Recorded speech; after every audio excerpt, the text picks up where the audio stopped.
السلام علیکم اسٹوڈنٹس، آج ہم تاریخ اسلام کے 6 چیپٹر کا آغاز کر رہے ہیں اور 6 چیپٹر میں ہم خلیفہ امین الرشید کے بارے میں تفصیلاً ڈسکس کریں گے۔ جس سال ہارون الرشید نے منصب خلافت سنبھالا، اسی سال 170 ہجری میں اس کے ہاں 2 بیٹے پیدا ہوئے۔ بڑا بیٹا ایک ایرانی لونڈی مراجل کے ہاں پیدا ہوا جس نے تاریخ میں مامون الرشید کا نام پایا، اور اس کے چند ماہ بعد اس کی چہیتی بیوی زبیدہ کے ہاں امین پیدا ہوا۔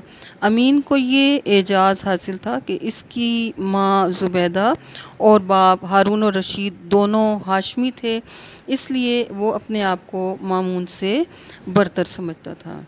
ہارون الرشید کی خواہش تھی کہ لیاقت و قابلیت کی بنا پر مامون کو اپنا ولی عہد بنائے، مگر ملکہ زبیدہ کے غیر معمولی اثر و رسوخ کی وجہ سے اس نے امین الرشید کی ولی عہدی کا اعلان کر دیا اور لوگوں سے اس کی بیعت بھی لی، تاہم بعد میں اس نے مامون کو اپنا دوسرا ولی عہد یعنی کہ امین کے بعد خلافت کا حقدار قرار دیا اور اپنے بیٹوں میں خانہ جنگی روکنے کے لیے ان کے درمیان ایک معاہدہ کروایا، جس کی روح سے اس نے اپنی سلطنت کو 3 حصوں میں تقسیم کر دیا۔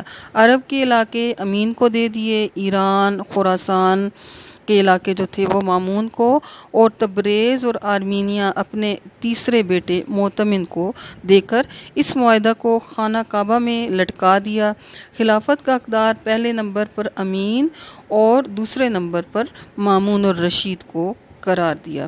چنانچہ ہارون کی وفات کے بعد امین نے خلافت سنبھالی اور مامون نے خراسان کے علاقہ میں خود اس کے لیے بیعت لی۔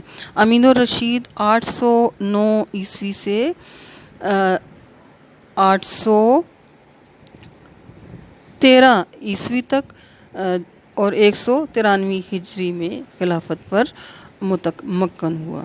امین اگرچہ فصاحت و بلاغت، خوش بیانی اور علم و فضل کے لحاظ سے کسی دوسرے عباسی شہزادہ سے کم نہ تھا، لیکن انتہا درجہ کا عیش پرست اور راحت پسند انسان تھا۔ خلیفہ بننے کے بعد ملک بھر میں احکامات جاری کیے کہ قوالوں، مسخروں، گویوں اور دیگر ارباب نشاط کی تنخواہیں مقرر کی جائیں اور انہیں بغداد بھیج دیا جائے، اور وہ انتظام ملکی سے یکسر بے خبر تمام وقت ان رنگین محفلوں میں بسر کرتا اور ہاتھی، عقاب، سانپ، شیر اور گھوڑے کی شکل کی کشتیاں بنوائیں جو دجلہ میں چاندنی راتوں کے نظاروں سے لطف اندوز ہونے کے لیے استعمال میں لائی جاتی۔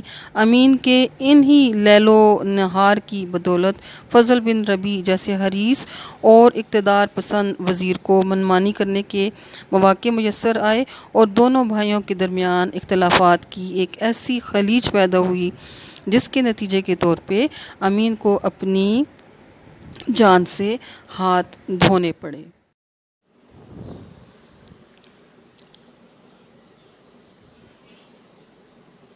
ہارون الرشید نے امین اور مامون کے لیے معاہدہ کی دستاویز کو حرم پاک کے مقدس دروازوں پر آویزاں کرا دیا تھا تاکہ حرم کی حرمت اس معاہدہ کی اہمیت میں مزید اضافہ کا سبب بنے اور اس کی موت کے بعد قتل و غارت کا بازار گرم نہ ہو، مگر اس کی یہ کوشش بار آور نہ ہوئی اور اس کی آنکھیں بند ہوتے ہی دونوں میں باہمی کشمکش کا آغاز ہوا جو بالآخر امین کی موت اور مامون کی خلافت پر منتج ہوا۔ تو ابھی ہم دیکھیں گے تفصیل سے کہ امین اور مامون کے درمیان یہ جو کشمکش تھی اس کے اسباب کیا تھے، کیا وجوہات تھیں، کیا اس کی پیچھے ریزنز تھیں۔ ہارون الرشید کی وفات کے بعد امین نقض عہد کا مرتکب ہوا اور اسی کی طرف سے کشمکش میں پہل کی گئی۔ ہارون نے مرنے سے پہلے وصیت کی تھی کہ جس قدر خزانہ، فوج اور خدام و حشم خراسانی مہم کے دوران ساتھ ہیں وہ سب کے سب مامون کو دے دیے جائیں۔ لیکن جو ہی باپ کی وفات کی خبر پہنچی، امین نے فرمان جاری کیا کہ فوج مہا تمام خزانہ، مال و اسباب اور اسلحہ دارالخلافہ بغداد میں حاضر ہو۔ فضل بن ربیع کی کوششوں سے بعجلت تمام یہ قیمتی اشیاء، زر و جواہرات اور افواج بغداد روانہ کر دی گئیں، اور ان میں ایک پائی بھی مامون کو نہ ملی۔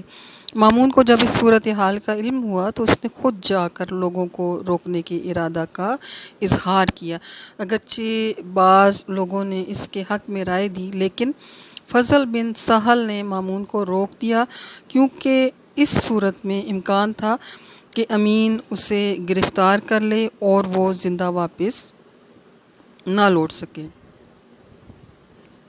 لہٰذا اس نے تجویز پیش کی کہ خود جانے سے پیشتر بذریعہ قاصد ان لوگوں کا اندیہ معلوم کیا جائے، اور پھر تمام نتائج و عواقب پر غور کرنے کے بعد مزید قدم اٹھایا جائے۔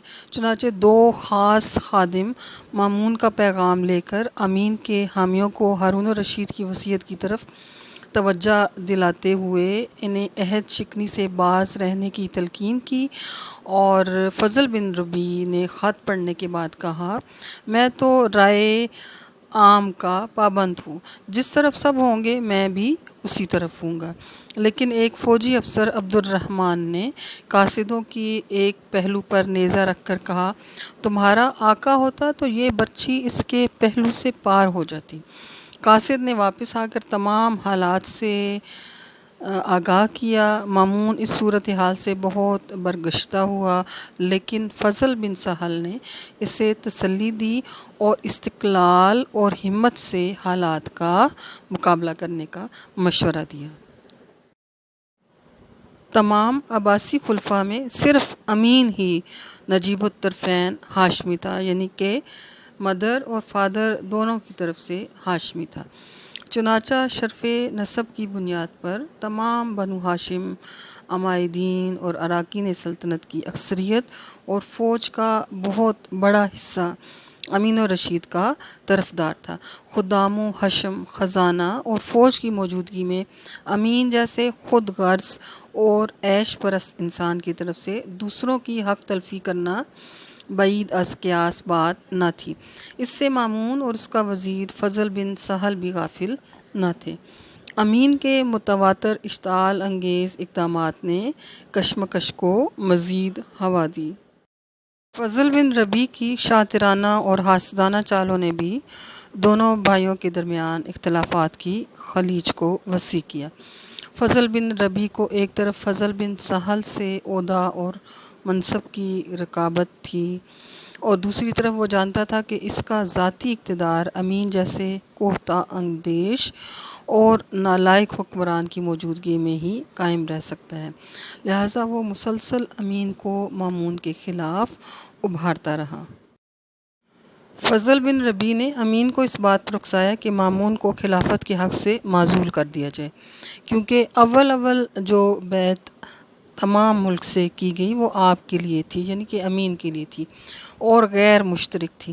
پھر ہارون کو اس میں کسی قسم کی تبدیلی کا کیا اختیار تھا؟ چنانچہ اس سے متاثر ہو کر امین نے مامون کی بجائے اپنے صغیر سن بیٹے، یعنی کہ کم سن بیٹے موسیٰ کے لیے بیعت لینے کا ارادہ کیا، اور اس طرح وہ صریح عہد شکنی کا مرتکب ہوا۔ امرائے دربار نے عہد شکنی سے باز رکھنے کی کوشش کی، مگر امین نے عبد الملک کا یہ قول دہرایا کہ ایک جنگل میں دو شیر نہیں رہ سکتے۔ جب اہل فوج سے رائے لی گئی تو خزیمہ نے مخالفت کی کہ آپ اگر مامون کی بیعت توڑتے ہیں تو ہم سے بھی اپنی نسبت کچھ امید نہ رکھیے۔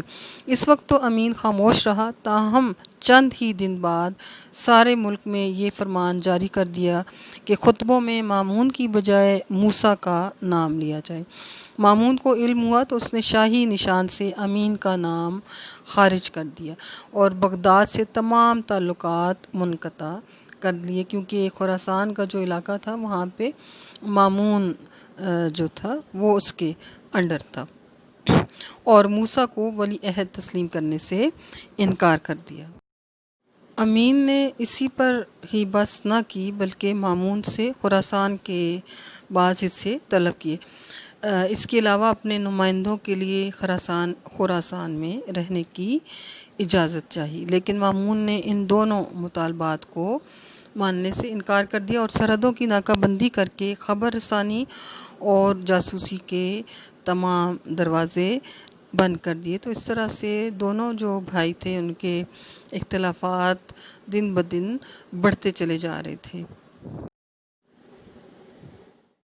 اس کے علاوہ سیاسی نقطہ نظر سے بھی تقسیم مملکت جو تھی وہ ہارون الرشید کی ایک بہت بڑی غلطی تھی، کیونکہ دونوں بھائی ملکی اقتدار میں برابر کے شریک تھے۔ اگرچہ کہ خلافت امین کی تھی، لیکن اپنے علاقوں میں مامون پوری طرح آزاد اور خود مختار تھا۔ تو یہ تقسیم غیر فطری اور اس سے باہمی کشمکش کا رونما ہونا ایک سیاسی اور فطری تھا۔ جب مامون نے امین کے ان اقدامات کو ماننے سے انکار کر دیا تو امین نے غصے کے عالم میں ہارون کی جو وصیت تھی، جو کہ خانہ کعبہ کے دروازوں پر آویزاں کی گئی تھی، اس کو وہاں سے منگوایا اور وہاں سے منگوا کے اس نے پھاڑ دیا۔ مامون کو ولی عہدی سے علیحدہ کرنے کے بعد اس نے اپنے 5 سالہ بیٹے موسیٰ کو ناطق بالحق قرار دے کر اپنا جانشین مقرر کر دیا۔ اس تمام صورتحال نے دونوں بھائیوں کو خانہ جنگی کے کنارے پر لا کھڑا کیا۔ امین اور مامون کے باہمی اختلافات سے فائدہ اٹھاتے ہوئے خراسان کے بعض علاقوں میں بغاوتوں نے جنم لیا۔ شاہ تبت نے آزادی کی راہ اختیار کی، ترکوں نے خراج دینے سے انکار کر دیا۔ مامون نے ہوش مندی کا ثبوت دیتے ہوئے اپنے مخالفین سے صلح کر لی، ترکوں کا خراج معاف کر دیا، خراسان کے خراج میں کمی کر دی، عام لوگوں کے ساتھ فیاضانہ سلوک اختیار کیا اور اس طرح ان کی ہمدردیاں حاصل کرنے میں کامیاب ہو گیا۔ مامون کی ماں عجمی تھی، اس لیے خراسانی دل و جان سے اس کے ساتھ تھے اور بڑے جوش و خروش سے ملک میں یہ صدائیں بلند ہونے لگیں، آخر کیوں نہ ہو مامون ہمارا بھانجا اور ہمارے پیغمبر صلی اللہ علیہ وآلہ وسلم کا بیٹا ہے۔ عجمی ماں مراجل کی نسبت سے تمام ایرانی اس کو اپنا بھانجا کہتے تھے۔ مالی اور فوجی لحاظ سے مامون کی پوزیشن کمزور تھی، حالات اگرچہ کہ ناگفتہ بید تھے، تاہم فضل بن سہل نے انتہائی دور اندیشی سے کام لیتے ہوئے دربار میں موجود ان اشخاص سے جو اپنے علم و فضل اور زہد و تقویٰ کی بدولت عوام الناس میں بے حد پاپولر تھے، وہ کام لیا جو امین کی فوج بھی نہ کر سکی۔ یہ مذہبی رہنما مامون کی حمایت میں ملک کے گوشے گوشے میں پھیل گئے اور دیکھتے ہی دیکھتے ملک میں ایسی جذباتی فضا پیدا کر دی کہ لوگ مامون کی حمایت میں میدان میں نکل آئے۔